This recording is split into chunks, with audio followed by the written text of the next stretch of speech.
Good morning. Today's reading comes out of Luke 6:31, which says, "Do others as you would like them to do you." In the context of this is where I love this verse because when you talk about it, you also have to correct people's statements when it comes to judgment.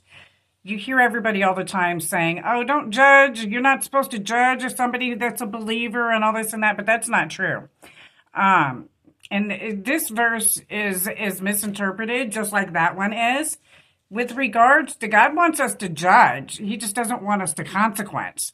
And so He needs for us to judge in order to, that's wisdom, having good judgment. And when you slow down and you look at something the way that God intends for you to look at it, instead of rushing into things, jumping into stuff with 2 feet instead of slowly walking in, so that you can be better prepared, especially when you're making decisions in life. You want to treat others not how they're treating you, because sometimes people treat you very badly, and this is meant to be a positive statement. It's not meant for people who are treating others well to be like, "Oh, well, now we see them treating me bad, so I'm going to do it to them too. Ha ha ha." This is not that type of a statement. Basically, it's for those who are treating a person badly to wake up and to see that, hey, the things that you're doing to a person are not healthy. They're not productive or positive, and it's time for change. How do you want people to treat you? Do you want them to be mean and nasty to you?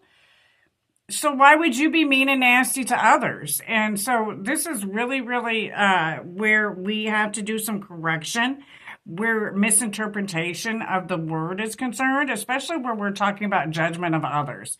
And I want people to have an understanding and be able to wrap their head around the concept a little bit better as to how hard it is to treat others the way you want to be treated when you know that they're treating you badly and they're being wrong, they're gossiping and lying and stealing from you. How would you want if you were the person that was and you put yourself in their shoes? How would you want them to be treated knowing that they're behaving this way so badly and negatively towards others? You don't promote that type of nasty behavior. And the Bible, this is what it talks about when it talks about judgment and treating others the way you want to be treated. Is this somebody that, if you stand back and just try to assess the situation a little bit more, with a little bit more humility and understanding, and knowing that there are times that all of us have done bad things to others, how would you want that person to be treated, and trying to get them help, to get them to stop with the stuff that they're doing? You want to try to be as gentle and waking that person up as possible. If you put yourself in their shoes, how would you want to be woke up when everybody sees what they're doing and the negativity that they're oozing out, even though they don't realize they're doing it?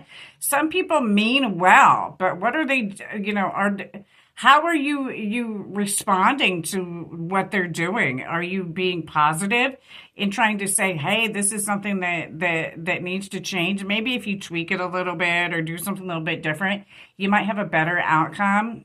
Or are you bashing the people and doing to them the same negativity that they're placing upon others or placing upon you? Maybe they don't realize that they're being negative. Maybe they don't realize that what they're doing is wrong and they think they're completely justified.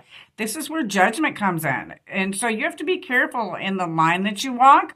Are you being judgmental, or are you consequencing somebody? Because there is a difference, especially when you have people that are treating others badly, because you can be an enabler thinking that you're meaning well by helping others, not realizing that you're actually hurting people.